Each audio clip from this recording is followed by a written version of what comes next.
रासायनिक अभिक्रिया एवं समीकरण, केमिस्ट्री का संबंध चैप्टर। सबसे पहला जो बात हम लोगों को पढ़ना है कि अभिकारक किसे कहते हैं, प्रतिफल किसे कहते हैं और अभिक्रिया किसे कहते हैं। तो अभिकारक वह तत्व होता है, वह तत्व या यौगिक कह दीजिए, ठीक है, होता है जो किसी रासायनिक अभिक्रिया में, जो किसी रासायनिक अभिक्रिया में भाग लेता है, रासायनिक अभिक्रिया में उसे क्या कहते हैं, क्या कहते हैं, अभिकारक। प्रतिफल, प्रतिफल को अंग्रेजी में प्रोडक्ट कहते हैं, तो अंग्रेजी में जाना कीजिए। और अभिकारक को अंग्रेजी में क्या कहते हैं सर, रिएक्टेंट कहते हैं। और अभिक्रिया को क्या कहते हैं, रिएक्शन कहते हैं। क्लियर है, कोई दिक्कत? अभिकारक, प्रतिफल और अभिक्रिया। तो प्रतिफल किसे कहेंगे? अब देखो ये तो भाग ले लिया, तो भाग लेगा तो कुछ नया बनेगा। तो रासायनिक अभिक्रिया के फलस्वरूप, रासायनिक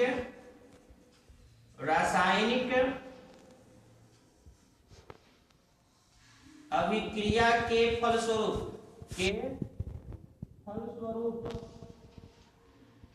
जो तत्व या यौगिक,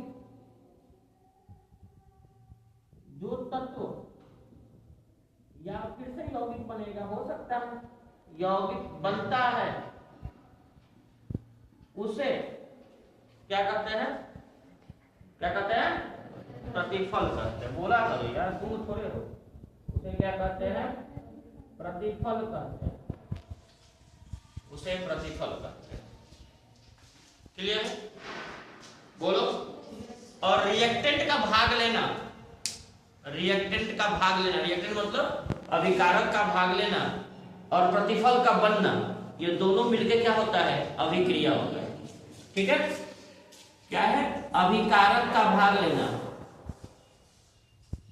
अभिकारक का भाग लेना एवं प्रतिफलों का बनना, एवं प्रतिफलों का बनना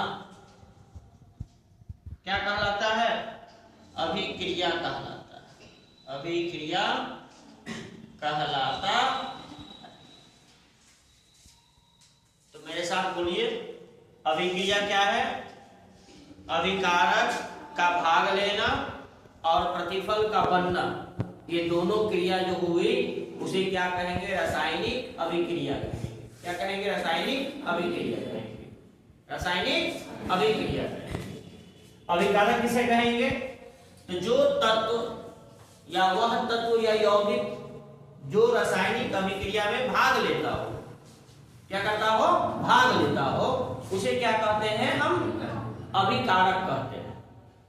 और जो रासायनिक अभिक्रिया के फलस्वरूप नया कुछ बनता हो, नया कुछ बनता हो, जैसे मान लीजिए कि सपोज डेट, आप कल्पना कीजिए कि कोई भी रिएक्शन करा दीजिए हमारे यहाँ पे, कार्बन का ऑक्सीजन के साथ रिएक्शन करा दीजिए, कार्बन का ऑक्सीजन के साथ रिएक्शन कराइए, तो क्या बनेगा, कार्बन डाइऑक्साइड गैस बनेगा, कार्बन डाइऑक्साइड गैस बनेगा। अब देखिए ध्यान से, अब ये जो कार्बन डाइऑक्साइड गैस बना, तो ये कार्बन और ये ऑक्सीजन दोनों क्या कहलाएगा, तो ये कार्बन और ये ऑक्सीजन कहलाएगा अभिकारक। क्या कहलाएगा सर, अभिकारक, रिएक्टेंट। और क्या बना, तो कार्बन डाइऑक्साइड गैस बना, तो इसको क्या कहेंगे हम लोग, प्रतिफल। क्या कहेंगे, प्रतिफल। और ये पूरी जो क्रिया हुई यहां से लेकर के यहां तक, ये जो पूरी क्रिया हुई इसे क्या कहेंगे? अभिक्रिया। क्या कहेंगे? अभिक्रिया। तो रसायन है, रसायन पढ़ रहे हैं और ये सब रासायनिक चीजें हैं, तो इसको कहेंगे रासायनिक अभिक्रिया। क्लियर है? दो चीज को मिलकर के तीसरा कुछ नया बनता है तो वो क्या कहलाता है? रिएक्शन कहलाता है। क्या कहलाता है? रिएक्शन कहलाता है। तो दोनों चीज जो मिला, जैसे मान लो क्या है कि आपने एक गिलास पानी लिया, उसमें 2 चम्मच चीनी डाला, तो पानी क्या है? चीनी क्या है? रिएक्टेंट है। पानी क्या है? चीनी क्या है? रिएक्टेंट है। बन के तैयार क्या हुआ? शरबत। तो शरबत क्या हुआ? प्रतिफल हुआ। दोनों का मिलना, चीनी का बनना, शरबत का बनना क्या हुआ? अभिक्रिया। दोनों का मिलना, शरबत का बनना क्या हुआ? अभिक्रिया। तो पहली सबसे चैप्टर को शुरू करने से पहले सबसे पहले यही पढ़ना हम लोगों को, अभिकारक, प्रतिफल और अभिक्रिया। ये तीनों होता क्या है? अब देखिएगा ध्यान से कि रासायनिक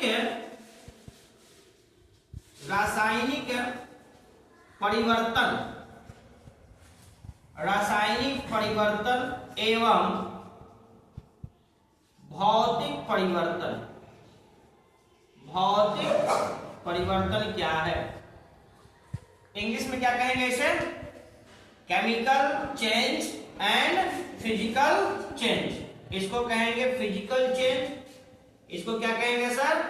फिजिकल चेंज। और इसको क्या कहेंगे? Chemical change. Chemical change. तो याद रखिएगा कि केमिकल चेंज किसे कहते हैं? ये रैपिड रिवीजन चल रहा है भैया, हम स्टार्टिंग से फिर से रिवीजन कर रहे हैं।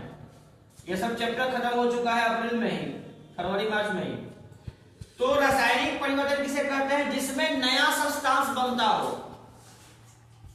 नया सब्सटेंस बनता हो। नया सब्सटेंस का मतलब समझ आ रहा है कि नहीं आ रहा है? कोई नया कुछ बन जाए, जैसे चावल का भात बन जाए, दूध का दही बन जाए, चावल से भात बन जाए, दूध से दही बन जाए, आटा से रोटी पूरी पराठा बन जाए। बस समझ में आ रहा है? तो कुछ नया बन जाए। कच्चा आम क्या है? टिकोला है। अब वो तैयार हो जाए, पक जाए, उसे क्या कहेंगे? टिकोला भर कहेंगे, उसे क्या कहेंगे? आम कहते हैं।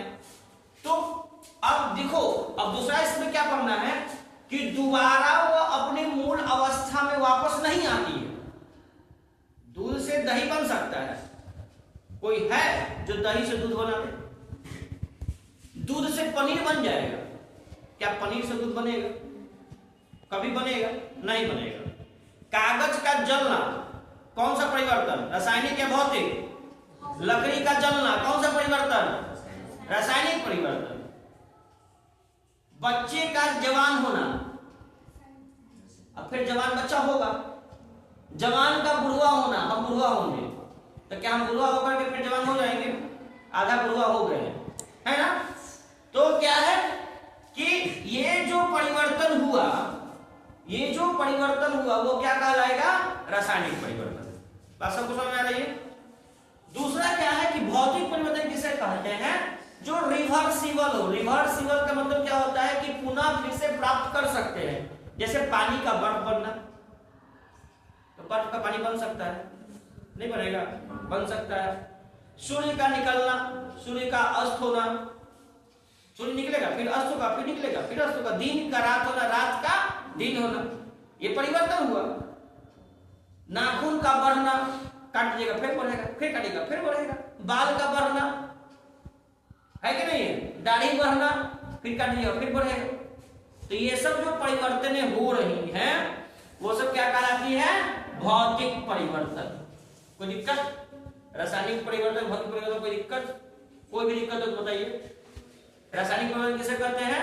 जो एक बार बन जाए दोबारा हम उसको नहीं बना सकते हैं। जो एक बार चेंज हुआ अब दोबारा उसको कुछ भी कर लीजिए, बहुत दिक्कत होता है, बहुत ही दिक्कत होता है। अब कुछ होते हैं जो अभिक्रिया मतलब जो प्रतिफल बने उसको वापस रिवर्स करने में,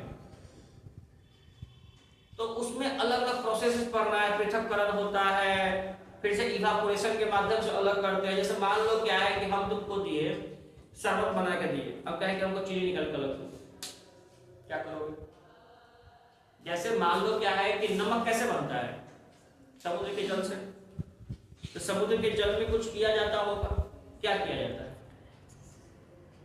बताइए? समुद्र के जल से नमक कैसे बनाते हैं? समुद्र के जल को इवापोरेट करते हैं। इवापोरेट कैसे करते हैं? तो बाय द नेचुरल फेनोमेना, मतलब प्रकृति के द्वारा। सूर्य की रोशनी में उसको रखते हैं, है ना, सूर्य की गर्मी से वो क्या होता है? इवापोरेट होता है। तो पानी क्या होता है? भाप बन करके उड़ जाता है, नीचे क्या बच जाता है? हमारी नमक बच जाती है। अब उसको प्यूरिफाई किया जाता है कल कारखानाओं में ले जाकर के, नमक जो साल्ट जो होते हैं कल कारखाना होते हैं। तो नमक जो कच्चा माल है वो तो तैयार हो रहा है प्रकृति के द्वारा, अब उसको थोड़ा सा रिफाइन करना है, उसमें आयोडीन मिलाना है, उसको पैकिंग करना है, ये सब जो बातें हैं वो कल कारखाना में होती है। लेकिन प्योर जो नमक बन के जो तैयार हुआ है वो किसके द्वारा हुआ है? बाय द इवापोरेशन प्रोसेस के द्वारा हुआ है ना। तो पहले क्या था? पानी और नमक दोनों सेम मिला हुआ था, है ना। अब क्या बच गया हमारे पास? केवल और केवल नमक बच गया, पानी खत्म हो गया। तो उसी प्रकार से बहुत से ऐसी प्रोसेसेस हैं जिसमें प्रतिफलों को रिएक्टेंट में हम लोग क्या करते हैं? पृथक करते हैं, तोड़ते हैं, है ना। तो वो इस चैप्टर में नहीं पढ़ना है, हम लोग को सीधा चलना है कहां पे? रासायनिक समीकरण पे, अभिक्रिया पे। तो रासायनिक अभिक्रियाएं कितने प्रकार की होती है, कोई बताएगा? रासायनिक अभिक्रिया का प्रकार, या सबसे पहले बताइए कि रासायनिक अभिक्रिया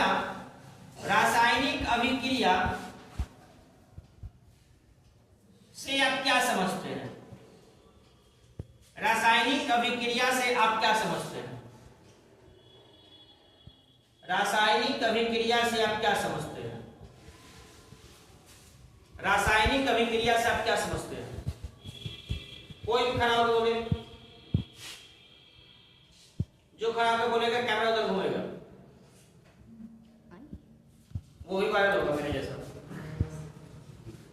कोई भी बोले रासायनिक अभिक्रिया किसे कहते हैं?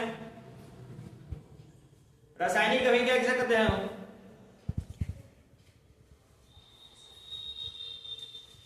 कोई भी नहीं बोलेगा, बताइए। अभी तो लिखे, क्या लिखेगा? आंसर क्या लिखेगा? एग्जाम में आएगा, क्या लिखिएगा? हाँ बोलिए, खड़ा होइए।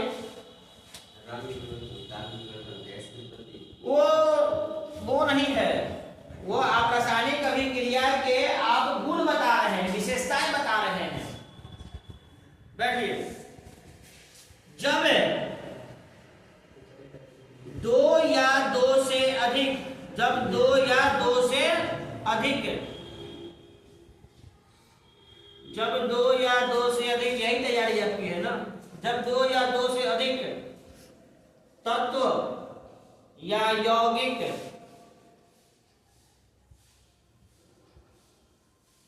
आपस में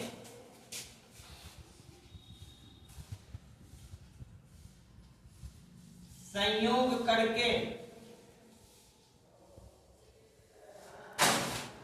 कोई नया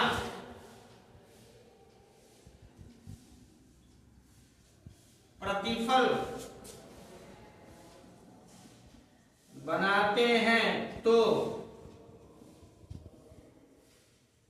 उस प्रक्रिया को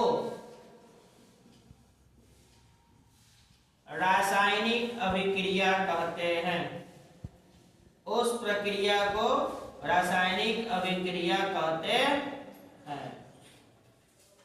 रासायनिक अभिक्रिया क्या है? तो जब दो या दो से अधिक तत्व या यौगिक आपस में संयोग करेगा तो क्या बनाएगा? कोई नया बनाएगा, कुछ नया बनेगा, बनेगा नया। तो इस प्रक्रिया को क्या कहते हैं हम लोग? रासायनिक अभिक्रिया कहते हैं।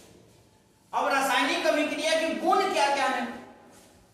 ये होगा तो क्या कुछ निकलेगा।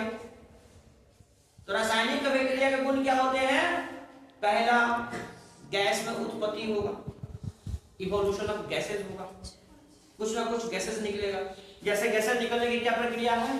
तो जैसे मान लो क्या है कि Zn लिखे हम प्लस में H2SO4 लिखे, क्या बनेगा ZnSO4 बनेगा और प्लस में क्या निकलेगा H2 गैस इवोल्यूट होगा। तो ये गैस का निकलना, रंगों में परिवर्तन होना, कलर भी चेंज होता है रासायनिक अभिक्रिया में। उसके बाद कुछ होते हैं कि ताप में परिवर्तन। ताप का मतलब क्या, टेम्परेचर में परिवर्तन। कुछ वैसे चीज होते हैं जिसको पानी में डालने के बाद गर्म हो जाते हैं। चूना फुलाए हो, चूना फुलाए हो कभी, नहीं फुलाए हो? चूना जो दीवार पोता जाता है, अब तो बिरला व्हाइट आ गया है ना, अब तो लोगों के पास चूना नहीं आता, अब तो बिरला व्हाइट आता है ना। तो पहले चूना फुलाया जाता है, या देखिएगा खैनी की दुकान देखिएगा जाकर चूना फुलाया जाता है, खैनी वाले बेचते हैं चूना साथ में। तो चूना को जैसे ही पानी में डालिएगा, चूना क्या होता है, खौलने लगता है। चूना क्या होता है, और उसका जो सरफेस होता है वो गर्म हो जाता है। जिस बर्तन में हम लोग डालेंगे उसका बर्तन क्या होता है, गर्म हो जाता है पूरी तरह से। तो वो क्या किया, वो इवोल्यूशन ऑफ टेम्परेचर, मतलब उसने टेम्परेचर को रिलीज किया, उसने टेम्परेचर को बढ़ाया। कोई कोई टेम्परेचर को घटाता भी है, कोई गर्म चीज में कुछ डालिए तुरंत ठंडा भी कर देता है। तो ताप में परिवर्तन, रंग में परिवर्तन, अवस्थाओं में परिवर्तन, अवस्था भी बदलती है। तो किसी की कुछ अवस्था होती है, किसी की कुछ अवस्था होती है, किसी की कुछ अवस्था होती है। तो केमिस्ट्री में अवस्थाएं कितने पढ़ने हैं, how many states of matter, कितने हैं? तो केमिस्ट्री में अवस्थाएं पढ़नी है इस चैप्टर में 4, solid, liquid, gas and aqueous solution, जलीय विलयन, एक्वस सॉल्यूशन जिसमें जल में मिलाया गया हो, इस चैप्टर में 4 पढ़ना है। ऐसे पूरी केमिस्ट्री को देखिएगा तो स्टेट ऑफ मैटर कितने होते हैं, 5। How many states of matter, 5। There are 5 states of matter. कौन कौन, solid, liquid, gas, plasma and Bose, Einstein, condensate, जिसपे वर्क अभी चल रहा है, 5वें पे वर्क चल रहा है।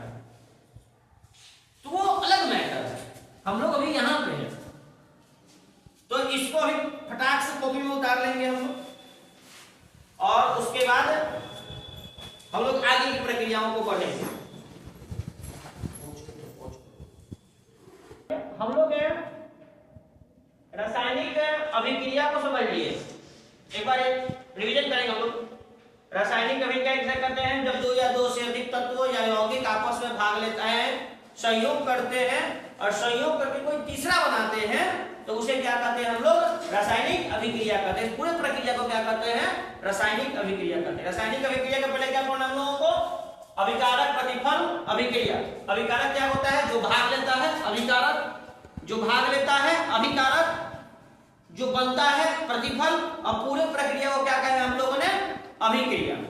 पूरे प्रक्रिया को क्या कहा हम लोगों ने, अभिक्रिया। अब आते हैं chemical reaction and chemical changes and physical changes. जो एक बार बन जाए दोबारा नहीं बने, वो अपनी मूल अवस्था में वापस नहीं आता है, उसे क्या कहते हैं, केमिकल चेंजेज। जो बार बार बने, बार बार अपनी अवस्था में आ जाए, जैसे पानी से बर्फ, बर्फ से पानी, पानी से भाप, भाप से पानी, भाप से पानी, पानी से भाप, है ना, चेंजिंग हो रहा है, दिन से रात, रात से दिन, दिन से रात, रात से दिन, नाखून का बढ़ना, बाल का बढ़ना, है कि नहीं है? तो ये सब जो है वह क्या है, भौतिक परिवर्तन है। अब आपसे मैं पूछूं कि पेड़ से पत्ते का गिरना भौतिक परिवर्तन, रासायनिक परिवर्तन? पेड़ से पत्ते का गिरना, जोर से बोलो, पेड़ से पत्ते का गिरना रासायनिक परिवर्तन। फल का पकना रासायनिक परिवर्तन, है कि नहीं है?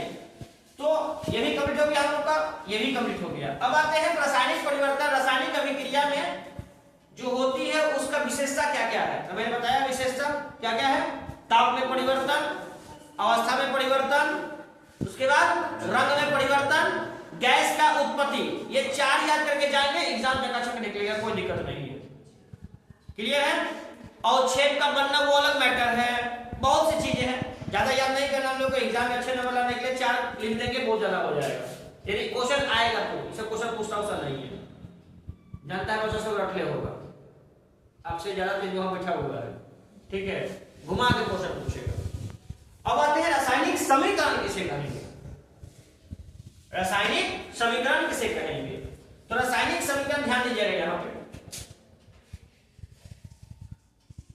इस बॉक्स में हम लोग रासायनिक समीकरण को पढ़ लेंगे हम लोग। रासायनिक समीकरण, अब देखिए क्या करना है, इसमें क्या करना है, जैसे मान लो कि हमने यहां पे लिखा कार्बन प्लस ऑक्सीजन बराबर कार्बन डाइऑक्साइड गैस, इतना बड़ा लिखा है ना। अब इसी को क्या करेंगे हम लोग, संकेत और सूत्रों में लिख देंगे। हेलो, थोड़ा सा यहां ध्यान दो, संकेत और सूत्र में लिखेंगे। जब अभिकारक, अभिकारक मतलब जो भाग ले रहा है वो, और प्रतिफलों को उनके संकेतों और सूत्रों के द्वारा निरूपित करें। समझ आ रहा है, समझ आ रही, नहीं समझ में आएगा तो कुछ नहीं बुझाएगा, अब बाद में जाकर नाचिया कर दोगे, ठीक है। हमको बढ़िया मास्टर कुछ नहीं पढ़ाएगा, हम सब पढ़ा देते हैं, तुम लोग जितना कैच करोगे तब ना। तो देखो जैसे मान लो क्या है कि कार्बन, यहां पर मैंने लिखा कार्बन, अब जो बच्चों का इसका सिंबल याद होगा वो लिख देगा कार्बन का सी, जिसको ऑक्सीजन का सिंबल याद होगा वो लिख देगा, अब जिसको कार्बन डाइऑक्साइड का सिंबल याद होगा वो लिख देगा CO2। तो एक बात देखो कि यहां पे मैंने CO2 हमको याद है, हम अच्छा बच्चा है, लिख दिए CO2 लिख दिए, हमको इसका याद है O, हमको इसका याद है C। अब मान लो कि एक बच्चा है ममरुआ, जिसको याद नहीं है, C नहीं याद है, O नहीं याद है, CO2 याद है, वो क्या लिखेगा, कार्बन ऑक्सीजन हथना भर का लिखेगा, बेचारे के पास समय ज्यादा लगेगा, बोलिए जगह ज्यादा लगेगा, टाइम ज्यादा लगेगा, तो उसे चला कौन, हम क्यों, हम ना चला, हम ऐसे भी चला कहिए, कोई दिक्कत नहीं। तो क्या हो जाएगा कि जब प्रतिफलों को, जब अभिकारकों को, जब आराम से, जब अभिकारक एवं प्रतिफलों को उसके संकेतों एवं सूत्रों के द्वारा, संकेतों एवं सूत्रों के द्वारा निरूपित किया जाता है, निरूपित किया जाता है, उसे रासायनिक समीकरण कहते हैं। रख हौसला वो मंजर भी आएगा, प्यासे के पास चलकर समुंदर भी आएगा, है ना। इसीलिए हौसला रखिए, आप लोगों का अच्छे से अच्छे, बहुत अच्छे मार्क्स आएगा, सफलताएं कदम चूमेंगी। बस शर्त ये है कि इस कड़ाके के ठंड में आपको पढ़ना पड़ेगा। ये नहीं कि आलू बड़े बड़े, बैगन सरे सरे, नया साल मुबारक, रजाई में पड़े पड़े कीजिएगा तो दिक्कत हो जाएगा। 2 महीने कष्ट है, इस 2 महीने के कष्ट को झेल लीजिए। फरवरी में जो 17 फरवरी से एग्जाम है चकाचक रहेगा। 2 महीने, बार बार बोलते हैं कष्ट करो, संघर्ष ही जीवन है कि नहीं। जो कमाने जाते हैं या जो अपने परिवार को भरण पोषण करते हैं उनके लिए ठंड नहीं है क्या, है। जाके देखिए जो 6 लेन में काम कर रहे हैं वर्कर, रात रात भर काम करते हैं ठंड में भी, उनकी रात रात भर ड्यूटी रहती है, 8 घंटे काम करेंगे तभी उनको पेमेंट मिलेगा। अब पेमेंट नहीं मिलेगा तो उनका परिवार कैसे चलेगा, सोचिए। तो हम लोग का काम क्या है, हम लोग का काम है पढ़ना है। इस 2 महीने को कष्ट भोगे। ठंड पर, हाँ ठंड सबको लगती है, ऐसा नहीं है, बच्चों को तो ज्यादा ठंड लगती है, आपको तो ज्यादा ठंड लगती है, तो ठंड लगेगी, लेकिन कष्ट करना है, पढ़ना है, और पढ़ करके 17 फरवरी से एग्जाम देना है, एकदम चकाचक देना है, और माँ बाप का नाम रोशन करना है। कम से कम पेपर में फोटो छपना चाहिए, इस लायक तैयारी करनी है। क्या बिहार के टॉप 10 की लिस्ट में हमारा नाम रहना चाहिए, इसके लिए पढ़ना है। इसको देखिए यहाँ पे जब अभिकारक एवं प्रतिफलों को उसके संकेतों सूत्रों के द्वारा निरूपित किया जाता है तो उसे रासायनिक समीकरण कहते हैं। अब रासायनिक समीकरण लिखने का ही कुछ शर्त होता है, नियम होता है। हम लोग बोर्ड पे कितना लिखेंगे, पूरा किताब छपवाना अच्छा बात नहीं है, कुछ समझ लीजिए। तो रासायनिक समीकरण को लिखने का पहला शर्त ये होगा, याद रखिएगा, कि जो अभिकारक होगा, जो अभिकारक ये वहां से जहां भी रहेंगे वो हमेशा LHS में रहेंगे। ये LHS मतलब left hand side, left hand side यानी बाएं तरफ। समीकरण के जो समीकरण लिखेंगे उसके बाएं तरफ यानी ये बाएं तरफ। प्रतिफल जो होंगे वो कहां होंगे, दाएं तरफ। प्रतिफल जो होंगे वो दाएं तरफ, राइट हैंड साइड। ठीक है, क्लियर है। मैथ्स में RHS का मतलब बदल जाता है जब सर्कल पढ़िएगा तो। क्या होता है RHS का मतलब, तो बताएगा मैथ्स में सर्कल चक्र में right hypotenuse side, right hypotenuse side. ठीक है, चलिए अभिक्रिया इसकी चर्चा हम नहीं करेंगे। अब क्या करना है कि प्रतिफल इधर यानी दाएं तरफ, अभिकारक बाएं तरफ, दोनों के बीच में, तीसरा नियम, दोनों के बीच में, किसके बीच में, किसका दोनों, हमारे बीच में, तुम्हारे बीच में, हम अभिकारक तुम प्रतिफल। वाह, सही बात। शिक्षक अभिकारक होता है, बच्चे प्रतिफल होते हैं। दुनिया में दो ही चीज व्यक्ति है जो हारने में बड़ा मजा आता है, जिसको जो हारना पसंद करता है, पता है कौन? एक तुम्हारे घर में तुम्हारे पिता। यदि उनके पुत्र उनसे आगे निकल जाए तो पिता को बहुत खुशी होती है, मेरा पुत्र बहुत मुझसे आगे निकल गया। और एक हम यानी शिक्षक, उसको बहुत खुशी होती है उस शिक्षक को कि उसके चेले, उसके जो चेली है, स्टूडेंट जो है, चेला चेली, वो उससे बहुत आगे निकल जाए। 5 साल बाद हम मिले तुम लोग से, तो किसी ऑफिस में जाएं तो तुम अधिकारी बन के वहां बैठे रहो। हम ये देखना चाहते हैं कि 5वें साल, 6ठे साल, 7वें साल जब हमारी अवस्था और खराब हो जाए, शरीर झुक जाए थोड़ा सा, तो हम जाए किसी ऑफिस में, तो उस ऑफिस का मालिक कौन है भैया, तो देखे कि पता है कि अच्छा ये तो अमन कुमार है, मेरा स्टूडेंट है, अच्छा ये तो अनामिका है, SDM बन के बैठी हुई है। तो सोचिए कि उस समय उस शिक्षक का मन कितना खुश होता होगा जब अपने पढ़ाई में बच्चों को कई अधिकारी बन के देखता है, तो है कि नहीं है। तो हारने में मजा आता है दो ही व्यक्ति को, बाकी किसी को मजा नहीं आता हारने में। तुम लोग हारना स्वीकार करोगे, पसंद करना करोगे ना, बस हम कैसे हार जाएंगे।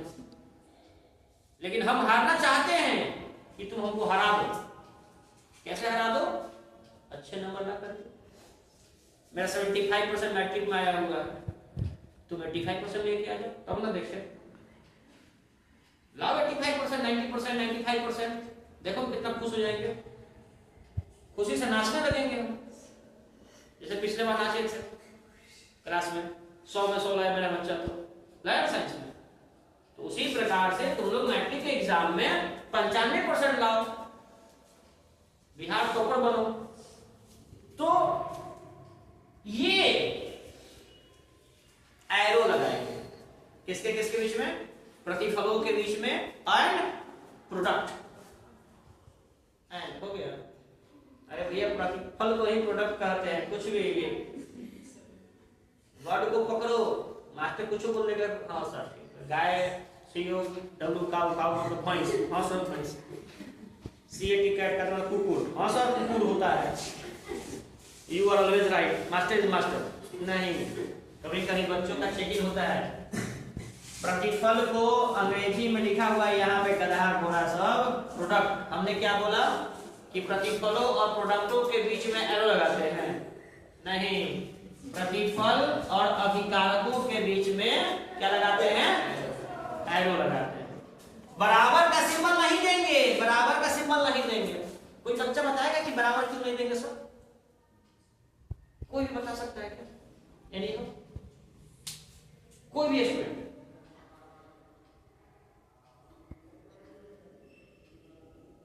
बताए हुए थे पिछले क्लास में, याद ही न रखिएगा। बाबू सोना के चक्कर में पड़िएगा ना तब कोना कोना ढीला हो जाएगा। केमिस्ट्री है यही ना, अपने में मिस्ट्री चलता है। जानते हो आप लोग की पढ़ाई क्या है? मैथ को पढ़ो तो फिजिक्स रूठ जाती है, अब फिजिक्स को पढ़ो तो केमिस्ट्री रूठ के चली जाती है ना? तुम लोग के साथ यही हो रहा है। सर्दी आते हैं सर, अब बायोलॉजी तो सर ऊपर से पार कर जाता है। वो नेफ्रॉन पढ़ाइएगा करके कहिएगा कहा कि है लिगामेंट्स है मेडुला है क्या है सब रहने दीजिए, पढ़ो अच्छा है। साइंस से देखो हम बराबर क्यों नहीं लगाते, समझो ध्यान से। बराबर कहाँ लगाते हैं? जहां पे हम भी जैसे तुम्हारे जैसा हो, I am equal than you, हम तुम्हारे जैसा तुम मेरे जैसा, है कि नहीं? वहां पे बराबर होगा। जैसे मान लो क्या है कि 2 + 2 = 4 यहां लगा सकते हैं। क्लियर है? 2 + 2 = 4 होता है। 4 को तोड़ेंगे तो 2 + 2 हो सकता है, 2 + 2 को जोड़ेंगे तो 4 हो सकता है, ठीक है? लेकिन ये इसके बराबर नहीं है। ये प्रतिफल जो है वो अभिकारक के बराबर नहीं है, अभिकारक जो है वो प्रतिफल के बराबर नहीं है। कैसे नहीं है? एक एग्जांपल देख लीजिए हम लोग थोड़ा सा। जैसे मान लो क्या है कि हमने हाइड्रोजन को लिखा, हम बुर्बक लेकर हम वैसे लिखेंगे, हमको नहीं पता है सिंबल। हाइड्रोजन को लिखा, प्लस में क्या लिखा मैंने? ऑक्सीजन को लिखा। क्या बनेगा? क्या बनेगा? जल बनेगा। क्या बनेगा? जल बनेगा। क्या नहीं पता है, ये नहीं पता है। अब हाइड्रोजन का गुण क्या है? वाकई में property of hydrogen, pop sound करके जलता है। मुंह में उंगली लगाइए, ऐसे कीजिए, पॉप से आवाज करेगा, पॉप साउंड करेगा, ठीक है? तो पॉप साउंड करके क्या करता है? ये जलता है। जैसे यहां पे हाइड्रोजन निकाला ना, तो लैब में H2SO4 लीजिए और उसमें आप एल्युमिनियम फॉल को डालिए। एल्युमिनियम फॉल देखे सब कोई? एल्युमिनियम फॉल देखा नहीं किया? बर्गर खाए, बर्गर उसको लपेटा जाता है व्हाइट वाइट पॉलिथीन, वह तो होखा भाई बाराती में नाश्ता पहले बराबर काची में लो, एल्युमिनियम फॉल की अच्छी में लो। अरे क्या जलता है, और ये क्या करता है? जलाता है, यानी जलाने में मदद करता है। काम पनिया जला देगा, पनिया जल जाएगा। तब बराबर लगा देती, सुना ध्यान से बबुआ, बराबर लगा देती हम तो हाई जोन गुण बा हेकरो में रहे के चाहिए, हाई जोन गुण बा हेकरो में रहे के चाहिए, लेकिन बाटे ने है बा एक का चलते हम का करीले? एरो लगा दिले। एरो, एरो मतलब तीर, कि हे मान गइलो हई बन गइल, बुझाता? बोले हौसल करे तो हे माहे बनी तो हई बनी। हौसल तो भोजपुरी बोले तो हंसी हम से, भरवा जाके भोजपुरी बोले हम से, मास्टर भोजपुरी बोल देवे तो बाप सर जी भोजपुरी पढ़ाते हैं। अरे हमारे भोजपुरी भाषा है तो कैसे पढ़ाएंगे? फारसी पढ़ाएंगे, क्या रसियन भाषा बोलेंगे हम? हाँ बाप चल गए रसियन को। अरे लड़का तो लगा लड़कियों बिगड़ गई है सर, दूर तो पर पूरा हम तुम्हारी बात से समर्थन करते हैं। I agree with you. चलिए देखिए, तो हम लोग रासायनिक समीकरण लिखने का क्या नियम है कि पहला अभिकारक को बाएं तरफ, प्रतिफल को दाएं तरफ, दोनों के बीच में एरो लगाएंगे। अब इसमें कुछ सिंबल्स होते हैं, सिंबल में थोड़ा सा देखेंगे क्या कि कहीं पे एरो ऊपर की तरफ लगा हुआ है, कहीं पे एरो ऊपर की तरफ लगा हुआ है, तो क्या होगा छोटी? गैस की उत्पत्ति, गैस की उत्पत्ति, ठीक है? अब कहीं पे एरो नीचे की तरफ लगा हुआ है, क्या होगा? कभी नीचे में है, डूब गए, मतलब अवक्षेप का बनना, अवक्षेप का बनना, बुझाता? तो 2 गो एरो याद रखो, 2 गो एरो। अब कहीं पर एस लिखल बा, एस मतलब सन, सन मतलब सूरज ने, एस मतलब सॉलिड, अंग्रेजी में सॉलिड, हिंदी में ठोस, ठोस बा, बुझाता? कहीं पे जी लिखल होई, जी फॉर गैस, गैस। अब तो घर वाला गैस नहीं, वो कैसे होता है। अब कहीं पे एल लिखल होई, एल फॉर लिक्विड, लिक्विड मतलब द्रव, और कहीं पे एक्यू लिखल हुई, एक्वस सॉल्यूशन मतलब जलीय विलयन, तो जलीय विलयन, जलीय विलयन, ये। तो यहां पे हम क्या करेंगे कि किसी भी रासायनिक समीकरण को लिखेंगे तो लिखने में हम लोग कुछ 5 बातों का ध्यान देंगे। पहला, अभिकारक जब लिखाएगा तो कहां लिखाएगा? अभिकारक जब लिखाएगा तो बाएं तरफ, प्रतिफल कहां लिखाएगा? दाएं तरफ। और बेटी के बिया नहीं क्यों करते, वो छूटा बच्चा शांति से कुछ मिलता हो नहीं, बोले के पड़ता हो। प्रोफेसर जी राहुल बिया नहीं के बोले बेटी कहां से आते? मास्टर के ढेर बेट बाल बच्चा होता है, जिसको पढ़ाता है सब बाले बच्चे हैं। तो अभिकारक कहां रहेगा? बाईं ओर, बाईं ओर। प्रतिफल कहां रहेगा? दाईं ओर। उसके बीच में क्या होगा? एरो होगा। 3 बात क्लियर। अब जो बनेगा उसके अगल बगल में एरो लगता है, जो बनेगा उसके अगल बगल में एरो लगता है।